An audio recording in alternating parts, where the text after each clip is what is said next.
Good morning. I'm SunAh, and you're listening to Let's Grab Coffee on WYXR 91.7 FM. Every Monday morning, I'm joined by experts from across the country who are investigating our most pressing social issues and common curiosities.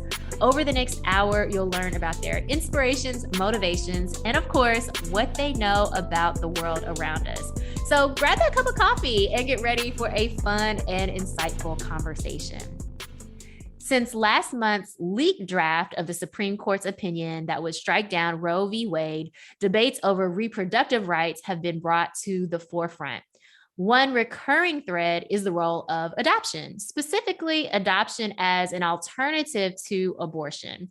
This framing not only ignores that access to abortion is a public health issue, but it also reinforces harmful tropes that romanticize adoption. To give us more insight into adoption, social work, and adoption professionals, today I'm joined by Dr. JaeRan Kim. Dr. Kim has worked in foster care and adoption, both public and private, with at-risk young moms and with adults with disabilities in residential care. Dr. Kim completed her PhD in social work at the University of Minnesota and was a project coordinator at the Center for Advanced Studies in Child Welfare at the School of Social Work. She is currently an associate professor and BASW chair in the School of Social Work and Criminal Justice at the University of Washington, Tacoma. Welcome, Dr. JaeRan Kim. Thanks for joining us this morning. Oh, thanks for inviting me. I'm super excited to be in this conversation with you today. Yes, I am so excited to have you because, when those leaked documents about Roe v. Wade, were exposed, right, and came out, it seemed like there was just a whirlwind of conversation, of course, around abortion, specifically, of course, but then also it seemed like almost immediately thereafter, there were all these conversations about adoption and really pushing adoption as like, oh, who needs abortions when you can just, put your child up for adoption and, everything that came out of that. And especially as an adoptee, right, it seemed like I was kind of thrust into that, or at least I felt very much like I was part of that conversation, whether or not I wanted to be, because you saw so many opinions about both abortion and adoption. And so I thought it was really important to have an expert like you, someone who does research on adoption, but also someone who's worked in social work and worked in different settings like that, to come on the show and help us think through not really Roe v. Wade and all of that, but more so the adoption part and this idea that adoption is the alternative to abortion, which I'm like, yeah, I don't really think that's how that works. So I'm just glad that you are here with us today to kind of help us think through some of these conversations. Yeah, thank you. Did you, by chance, I don't know how active you are on Twitter, but boy, adoptee Twitter was really reacting to the SCOTUS leak and the conflation of adoption as being an alternative to abortion. I mean, I think one of the things that I think is interesting is when we talk about reproductive justice, the debate tends to be on this framing of adoption and abortion. The other thing I always think about too, in terms of reproductive rights, and if you think about some of the work of like Ricky Salinger and Dorothy Roberts, is it's not just about, who has the right to decide if they want to end a pregnancy, but also who has the right to be a parent is another part of it too. And I think that that's also kind of getting lost in these conversations. But so there are some really smart people who are doing work on reproductive rights, adoption, and so I'd kind of like to let your listeners know about some of them. But Gretchen Sisson is a professor in San Francisco. I can't remember exactly which school she's affiliated with, but she did a study looking at abortion and adoption. And her study, she found like 91% of the women who did not have access to abortion did not place their child for adoption. 91% of them decided to raise their child and parent their child. Mm-hmm. And that's not at all, I think, what many people who are advocates of just adoption instead of abortion understand. I mean, I think that they think eliminating abortion as an option just means more kids will end up being adopted. And the part where they talked about the domestic supply of infants and that really did. I mean, that's actually not a new thing at all. I mean, first of all, it was taken out of context from the CDC report, but deeper than that, since like the 1950s, there have been these debates about the domestic supply of infants. And what you usually hear is that there are fewer babies that are available for adoption for families who want to adopt than there are, you know, parents who are going through the process. That's one of the reasons why people went overseas for so long, right? We know this. People went to other countries because you could get young babies quicker and younger and supposedly healthier than in the United States. And then, you know, so there tends to be, when we're talking about babies available for adoption, and notice that they're not talking about older children who are in the foster care system or other kids who find themselves without parents. We're really talking about babies. And so it's hard not to see it in terms of just like procuring babies for people who want them, rather than really thinking about it from a child welfare perspective. So that's just one of the things that really struck me was kind of the conversation just centered around babies and around women being kind of vessels or vehicles for babies for other people. The other thing that was mentioned in that SCOTUS report was the safe haven laws. And Yeah.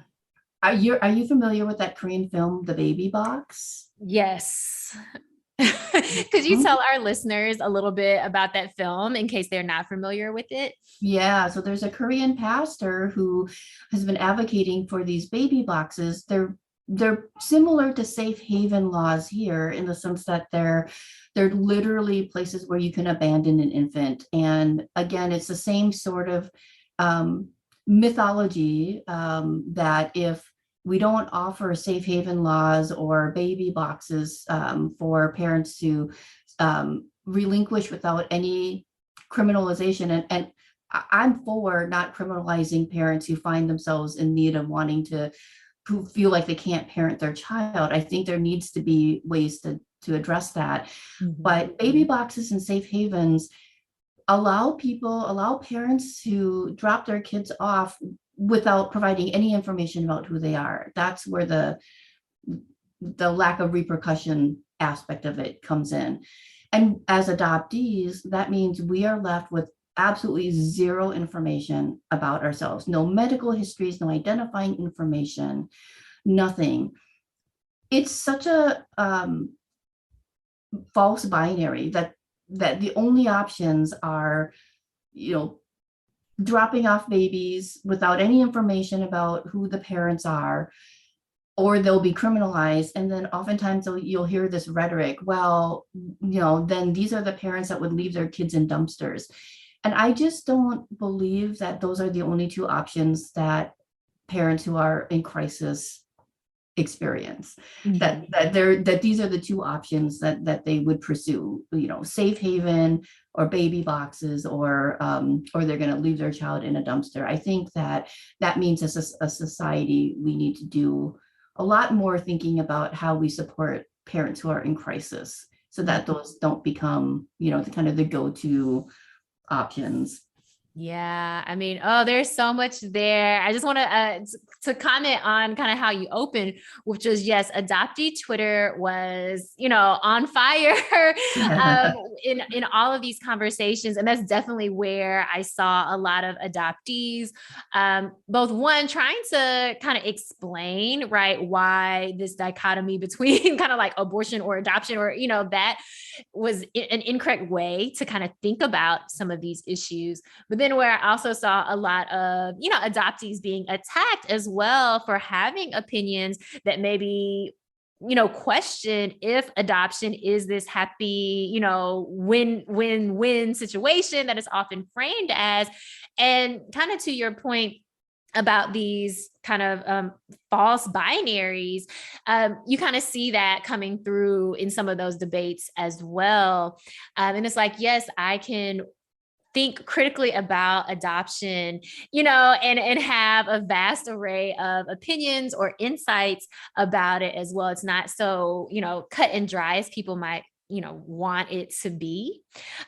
So yeah, but adoptee Twitter definitely a lot, happening there. And, that's part of the reason why I was like, we need to have informed conversations about these topics so that we can get out of, thinking that, oh, people are either going to have safe haven and use that or abandon their child in a dumpster. Like there's a range of possibilities there, not only to mention there are other things that we could be doing as a society to support families, right? And to support also health access to healthcare and a whole host of other things as well. And so before we get to this, like, oh, abandoning children in dumpsters versus, safe havens, right? I totally call it the losing Isaiah phenomenon. If you remember that movie too, right?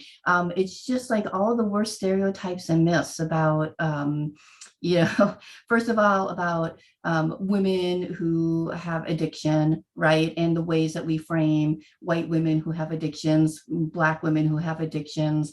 And, of course, the worst thing that can be imagined is that a parent who's struggling and finds themselves in crisis or, is going to put their child in a dumpster. Like that is just the biggest stereotype, the biggest myth. It happens so rarely, and safe haven laws aren't actually really used that much.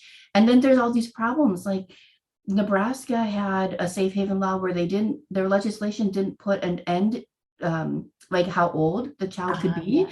And parents were literally coming to child welfare offices with older teenagers saying, I can't parent them anymore. I think what that tells us is that our society just doesn't have enough support for struggling parents. It's not, but the first thing we do is we villainize parents instead of looking at like what's happening behind it. It's what I teach my social work students. It's like we need to be looking beyond just the presenting symptoms to find out what's the root cause of what's going on. Yeah, in absolutely. A person's life. Absolutely, so important. And I think what some other points that you brought up as you were talking, who has the right to parent, or who we think has the right to parent, right? This idea around who is fit to be a parent or who is deserving of parenthood, I think is really key to these conversations as well, as you mentioned. And then similarly, who has the right to end a pregnancy, right? And then under what conditions or what circumstances? I think all of these are important to this broader conversation about reproductive rights and the laws that do end up getting passed. Right. Yeah. Well, when we're talking about who has the right to be a parent, we tend to favor people who are middle class, heterosexual couples, right? I mean, and especially when it comes to adoption, that's what we're talking about too. So when they talk about the domestic supply of infants, and the fact that there's not very many infants for adoption, they're really talking about mostly white infants for white couples who want to adopt. As I mentioned before, I'm involved in a lot of organizations that are really concerned with the number of kids who are in foster care. Yeah. And, we have all these kids who, again, talk about trope languages, things like languishing in foster care. So we have all these kids who spent a good amount of time in foster care. Their parents, many of them are kids of color, and we terminate their parental rights, the parents' parental rights. And so now they're what we call quote unquote free for adoption. That means legally free for adoption. And we don't see lines of people rushing to adopt those kids. Again, like with everything else, society seems to want babies to adopt, not older kids. So when we're talking about it from a child well perspective, really, and we're thinking about what meets the needs of children and youth, it's those older kids who are going to age out of the foster care system without any families, without any protections, no one, that they can call on in case they, need help with a job interview or have a car breakdown or need a ride someplace, or all the things that family is supposed to be there to help support you as you're making that transition from your youth to being an adult. I have two adult children. One's 28 and one is 24. And I think about all the things that we continue to do to support them. So if we're going to be trying to support adoption, why aren't we thinking about trying to support adoption for older youth who are in foster care, who really need that? Rather than thinking about ways to increase the number of babies, that it just doesn't seem to make sense to me. Yeah. I mean, I think you picked up or really highlighting a key part of this conversation around adoption is these very like salient or resonant tropes or cultural ideas around babies, around adoption, around parenting, that come up, right? Every decade or every so often. And so it is very much kind of stuck in our minds to think about adoption in a specific way, or thinking about parenting in a specific way, or thinking about foster care, right, in a specific way. And oftentimes those are very limited ways or very stereotypical ways as well. I think that point that you made about, this domestic supply of infants, a conversation, again, that has been repeatedly kind of coming up throughout history, but now we see it, again in 2022, and it picks up all that kind of baggage of how this conversation has happened in previous decades, right? And everything that's kind of entailed in that. When it comes to thinking about older children in foster care, and I'm so glad that you brought that up, because again, we always think about babies, right? That's where our mind goes to, and babies are so cute and like adoptable, and then older kids get left out of that conversation, and we often see a lack of services and a lack of support for those older children as well. So I think it's so important when we're thinking about adoption as this some kind of magical cure for just all these different things that are happening, that no, we need to think more critically and more expansively about what adoption is and what it does and what it doesn't do. Adoption is often framed as being a service for kids, but I think we need to be more honest about the fact that it serves adoptive parents' needs as well. Sometimes I think we don't think about it. It's framed as, oh, it's just all these benevolent parents or adults who want to take in a child and raise them. When we think about older kids who are in foster care, their identities are more developed. They know who they are. They remember their birth families, their first families. They've been oftentimes part of these larger extended families, and they end up in foster care. And I often wonder how much of the reason they aren't adopted has something to do with the idea that people who adopt oftentimes want to start fresh with a baby so that they can kind of imprint all of their family values and give them their new name and raise them as quote unquote one of their own. And what we know, from the research that's been done on adoptees is that when we grow up, we don't just, forget everything about our past. Many of us we go through a lot to try and uncover and unpack and go back and reconstruct all the things that we've lost along the way by being adopted. Oftentimes that includes the names that we were given when we were born. For those of us who are multiracial or transracially adopted, it's trying to uncover all those different parts of our ethnic heritages and our racial backgrounds, and medical history is a big part of it too. Even when we're talking about infant adoption, there's been a growing movement towards openness so that the child doesn't just, there's this old idea that we were a tabula rasa, a blank slate, that we carried nothing, we remembered nothing. But even research on adult domestic same race white adoptees show that they have that same desire and need to find out who they were and who their families were and where they came from, and that whole background in history. So it's super complicated. And I often wonder if, older kids, you have to accept them for who they are. Yeah. right? And Mhm. that's a harder thing to do when you can adopt a baby that supposedly doesn't remember anything or know anything, and then you can kind of socialize it totally the way you want. You can't do that with a 14-year-old who's been in foster care, because suddenly you have to really think about what's best for them and with their needs. And it's more of the relationship has to be a little bit more mutual. It's not just top down. Mhm. So I don't know. These are the musings that I have when I think about why there's all these older kids in foster care. And yet the rhetoric is that there's all these parents who want to adopt, and yet these kids aren't being adopted. Mhm.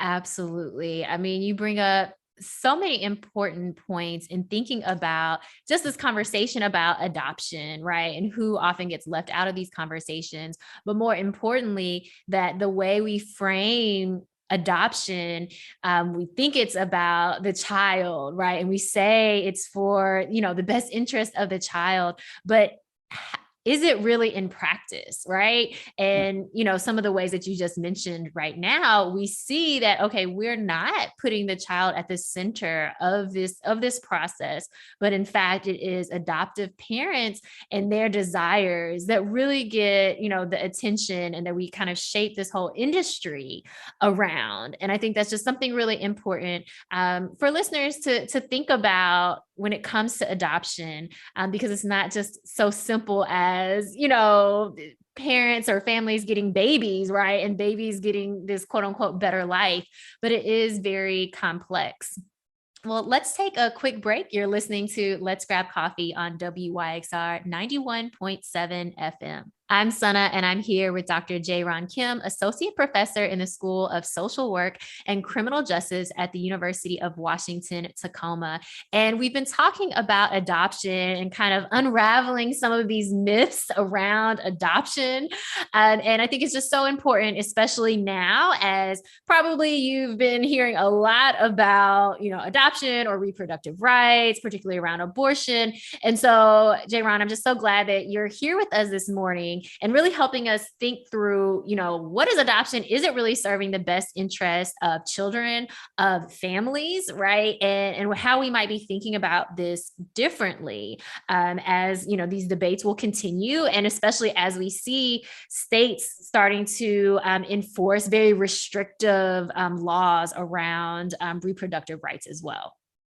Yeah. So I was thinking too about something you said about before the break about adoptees, particularly older adoptees, right?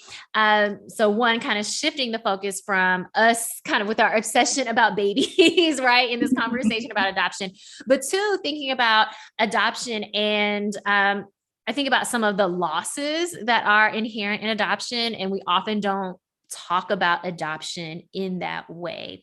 So I'm wondering if you could just kind of talk about some of those losses. You mentioned them before. So in the context of older kids, especially like thinking about those losses of, identity or even relationships. But are there other ways we might be thinking about loss as it's associated with adoption as well? Well, I mean, our our society is really hyper focused on biological connections. And so I think the first thing that really comes to mind is thinking about the ways that people who are adopted lose kind of a sense of intergenerational history. Mhm. And I've done some research with adult Korean adoptees who are parents, and it's really it was just so interesting to hear their the way they talk about becoming parents themselves, and how so many of them really wanted and desired to have a child by birth, Mhm. because they missed having that biological connection with somebody. Mhm. And so that's one of the things that we lose. Um, I'm I'm really interested in this idea of ambiguous loss, and so I write about it a lot. And so when we're talking about ambiguous loss, I think about it especially for those of us who are transnationally adopted, who were born in another country and adopted to a different country. But, we lose that sense of kind of grounding in where do we belong. We're raised in the country of our adoptive parents and where we end up, but we have these ties to the country that we were born in. You and I first really started to get to know each other when we were in Korea, for a Yeah. gathering. And, thinking about how important it is for me personally and for many other Korean adoptees I know to go to Korea. It's, when we talk about it as our motherland, there's motherland tours, there's these conferences, there's these homeland trips that lots of adoptees use. And then to kind of just feel like, okay, I missed out on all of this. I missed out on, for many of us, it's the food. I personally did not have any Korean food until I was almost 30 years old because Yeah. my parents didn't know what Korean food was. They had no idea. It's not that they were trying to deprive me, but they just didn't know. And so it's all those things. It's like, and if I wanted to go back and live in Korea someday, I mean, I've lost my language, I've lost my ability to speak Korean. I can take lessons, but it's difficult to become fluent. And then even so, there's all those kind of cultural expectations. It's like just the ways people do things are different. You have to observe and try and figure out what to do so you don't make a big faux pas, and you don't like insult an elder or something when you're there. We lose out on all those cultural nuances.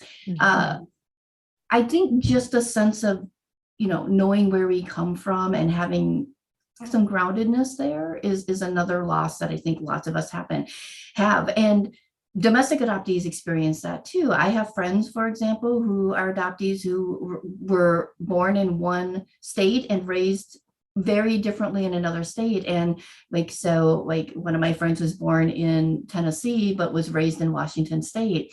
And the cultural differences between being raised in the South, right, and being raised in the Pacific Northwest. Yeah. It's big. And so then when she is in reunion and hangs out with her first family, then there's also those same kind of cultural differences about how you do things that are there. And those are also losses too. I think the other thing is just always in the back of your mind, knowing that there's another kind of extended family there that many of us will never have the opportunity to know.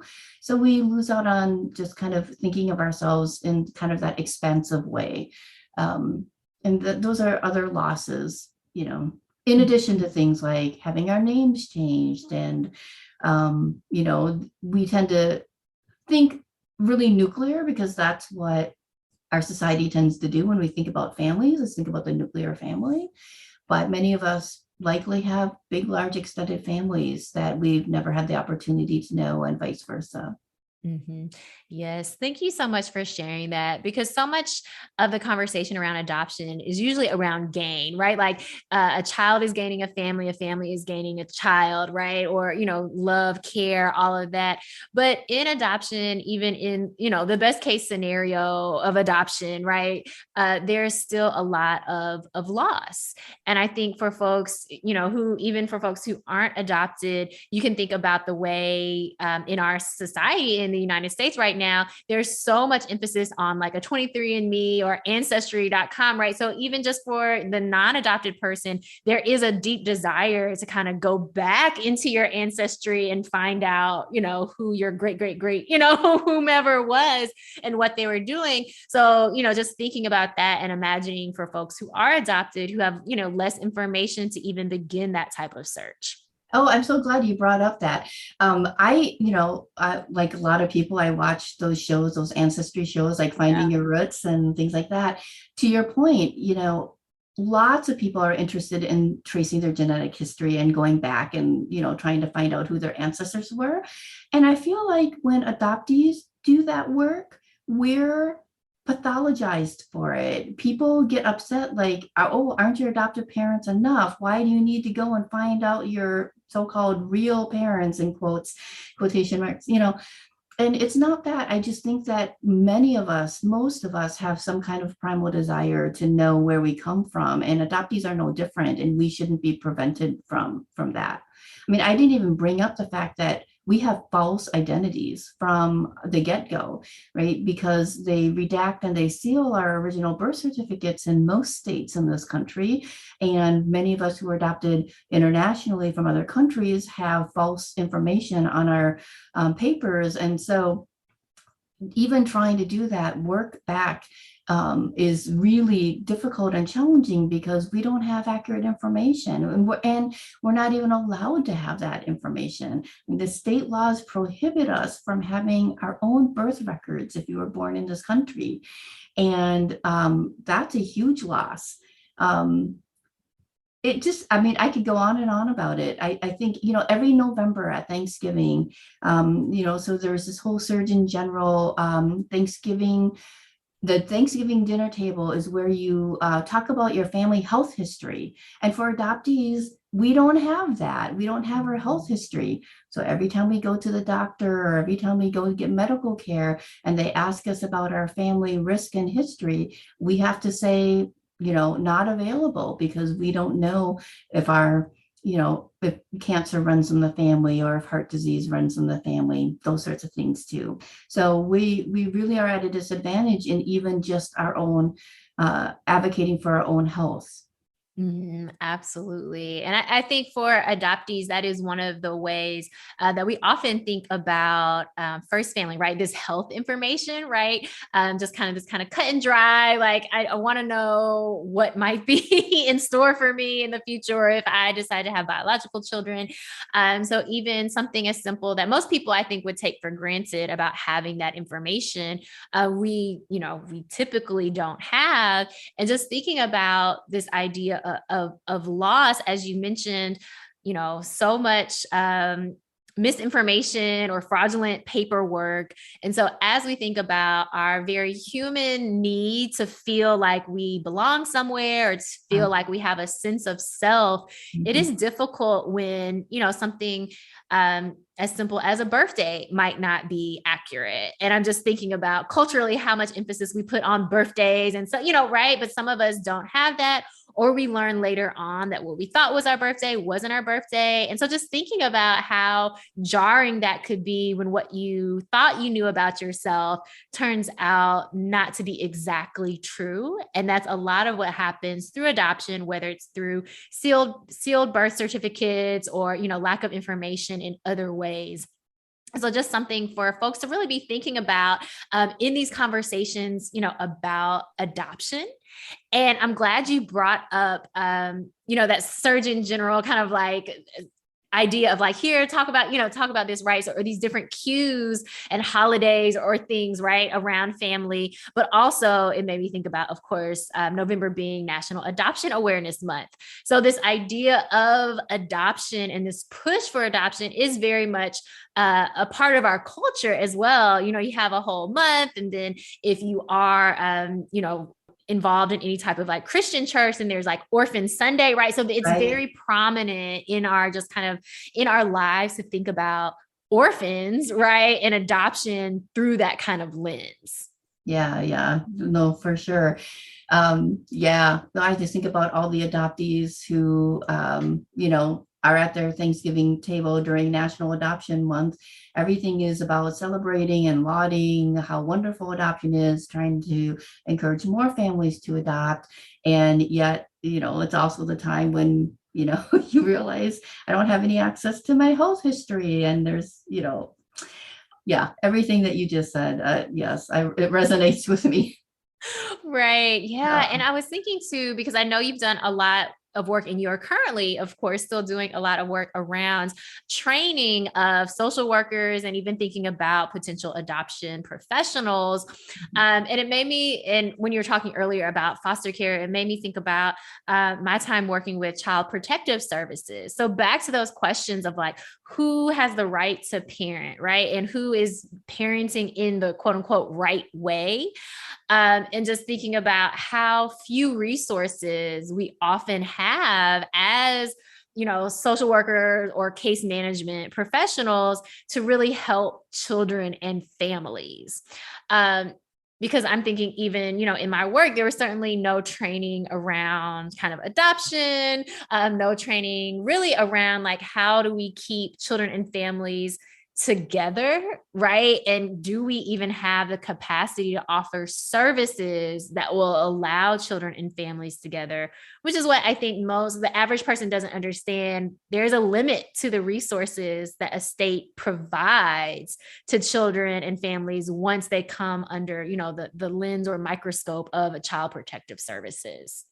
Yeah, and it's really difficult if you're a parent who gets involved in the system, because then you're so under surveillance during the time that you're part of somebody's case load.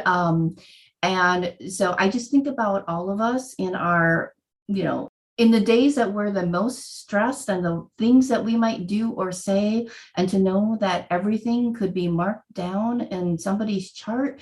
I don't want to minimize or make light of the fact that there are children that are abused and neglected, because that's not what this conversation is about. And I recognize that we need to have good resources for those children to keep them safe. We also know that, especially for BIPOC families, a lot of things that they're being pulled into child protection services for are things that really point to the need for better services for the parents. And I think about the timelines that we have for parents to quote unquote get their act together, especially if it's things like if there's a mental health crisis or if there is substance use. Those things aren't going to be just like magically cleared up in 6 months or a year. And we have these really strict timelines for parents to kind of show that they're making these gains. And I just think about the pressure of knowing that somebody is, looking at everything that you do while you're also trying to be in recovery or get treatment.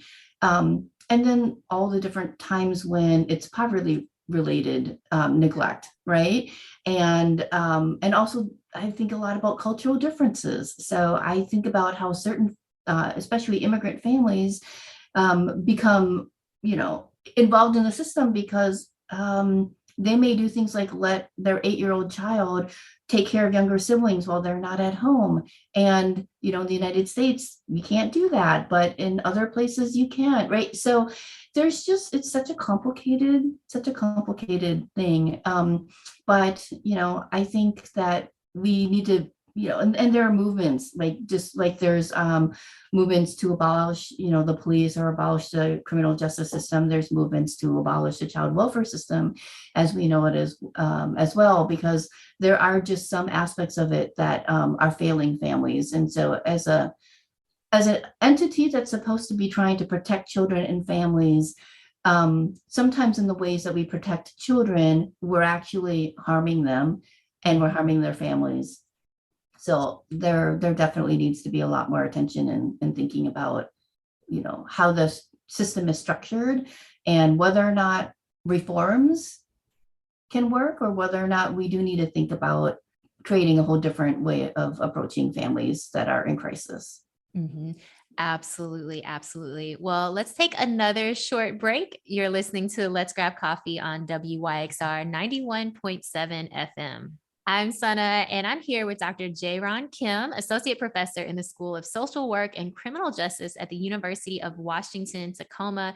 And we've been talking about adoption, kind of really debunking some myths and even some stereotypes around children and families. And I think it's just so important for us to have this conversation in a time where we see states continuing to pass more restrictive laws around reproductive rights, and where we're really, I think, rethinking parts of different social services or what we should be offering as social services as a nation. And I think we've seen, the limits or failures or all the restrictions that we don't have for children and families, especially not just now, but thinking over the past couple of years with everything that's happened in our nation. And we're seeing some of the ways that we don't have all the social supports and all the ways to support our citizens, our children, and our families. So I'm so glad that you are with us this morning to talk through some of these different topics.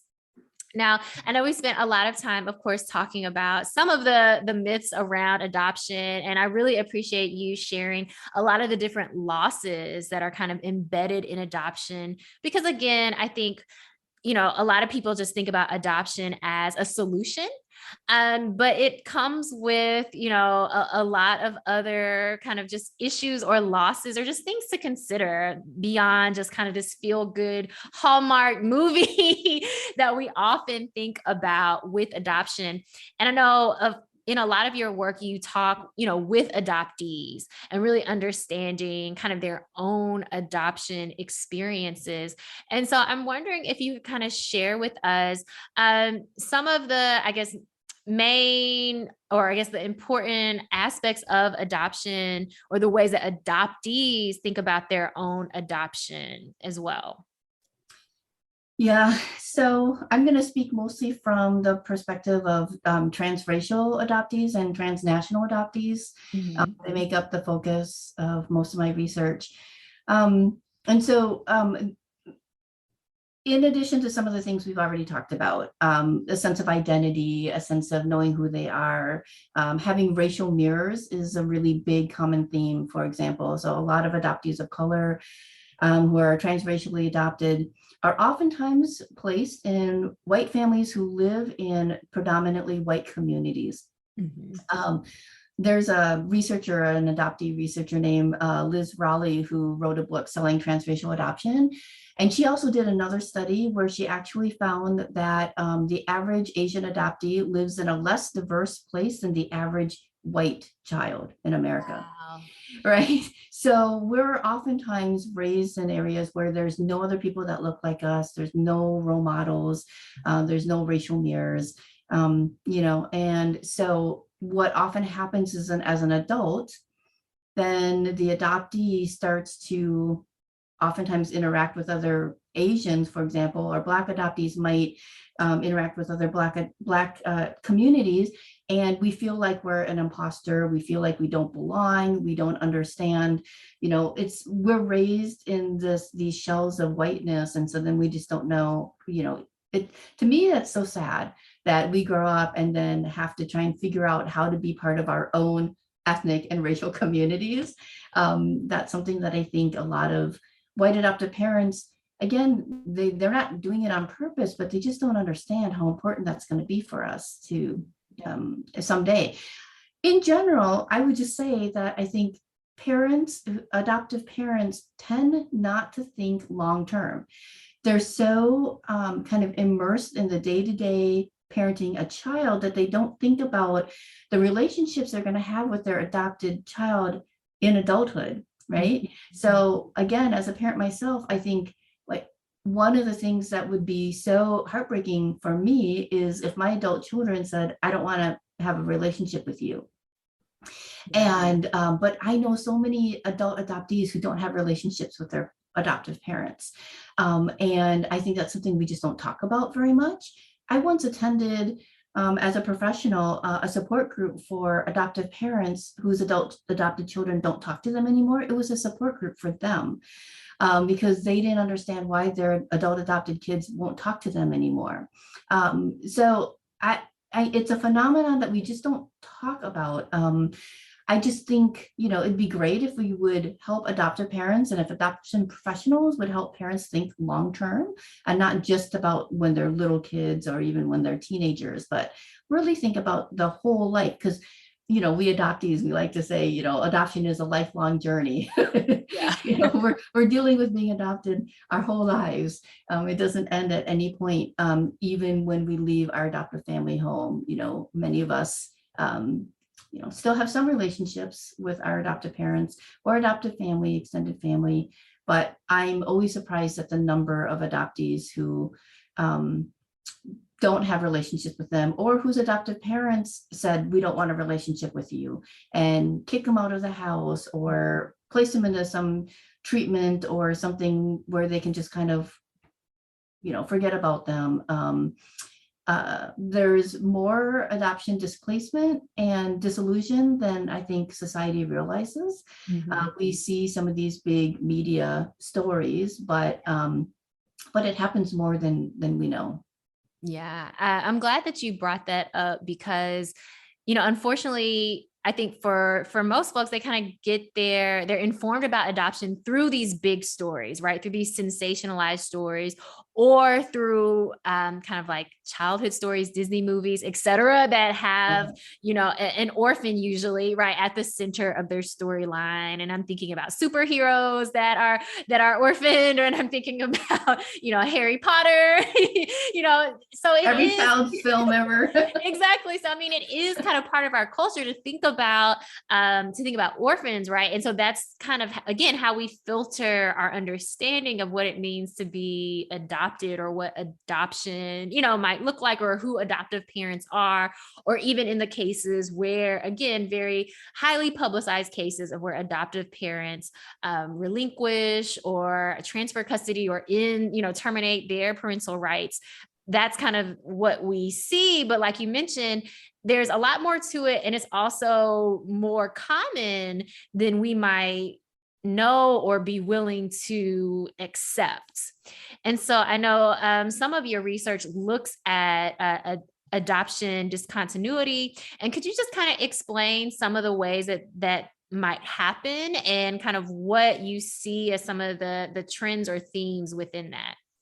Yeah, so when we're talking about discontinuity, that's just an academic term that we use, to say when an adopted child is not living in the adoptive home with the parents. Mhm. And so child welfare likes to talk about adoption in this word permanence, or in adoption parlance, it's forever families. We're looking for forever families, or we're looking for permanency. And that just means like we want a legal adoption to happen between a child and their adoptive parents. Mhm. Um, so we've heard stories about what we call dissolution. So similar to like a marriage dissolution, an adoption dissolution is when the adoptive parents go to court and they say, I don't want to be this child's parents anymore. It's relatively rare, but it happens more than we think because we don't really hear stories about this at all. Mhm. But generally speaking, we don't collect national data, first of all, in the United States on adoptions and on adoption dissolutions. So I can't give you an exact stat, but we say anywhere from like 3 to 10% of adoptions legally dissolve. Part of the problem is we just don't track families long enough to know, because Yeah. they tend to happen the longer the child's in the family. So older kids, this is usually where it's happening. But the other things that can happen is parents can send their kids to boarding schools. They can send their kids to residential treatment centers. They can just kick them out of the house. So I had like one adoptee who was like, yeah, my adoptive mom took all my belongings, threw them on the front lawn and said, get out. I don't ever want to see you again. Wow. Sometimes they make arrangements with other families under their own, formally or informally, we call it rehoming. But the general sense is like you're not having another family that's gone through a home study that's been vetted to be an appropriate family. You're just asking a friend or some stranger sometimes to take your child in. And there was a big Reuters investigative report in 2013 about the kind of the underground rehoming listservs where people can, either say they're looking for someone to take their child or that they're looking to take a child. And I would say, there's just a lot of the adoptees that I've talked to who have experienced this. Oh, sometimes it's abuse and neglect and they end up in the foster care system. Maybe maybe the adoptive parents' parental rights have been terminated, but maybe not necessarily. There's also something that I've looked at called voluntary placement agreements, where usually it's to get some kind of a treatment, but you make an arrangement with your state or your county agency to place your child in foster care, but you don't terminate parental rights and they end up going to some kind of a treatment center. But there's just so little data on this. We are just trying to find out more information about this. And, these are all additional traumas that the adoptees experienced. And it can be really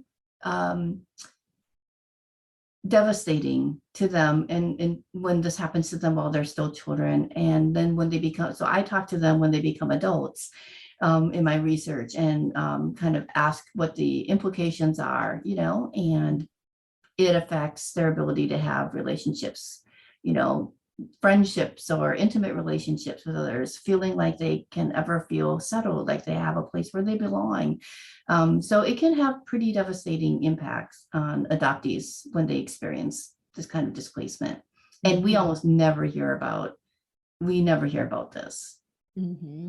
Yeah, I mean, it's really unbelievable and unfortunate, right, that this happens. But I think it is important that we're aware of it so that we can either for folks who want to get involved in some way, right, thinking about being a community resource or being even supportive to folks that they know, but also, again, just as we're thinking about these broader debates around reproductive rights and some of the conversations that we might be hearing or getting involved with, I think it's important that we have a more, I think, more complex or more nuanced, understanding of adoption. And so I'm so glad that you're able to share that with us, even as, really heartbreaking, as it is.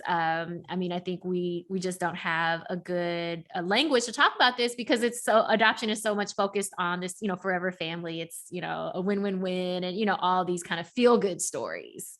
Yeah, I'm with you. I think having these discussions, increasing people's awareness about it, so we can begin to have these conversations and then start thinking about how we can better support people, how we can better support adoptees.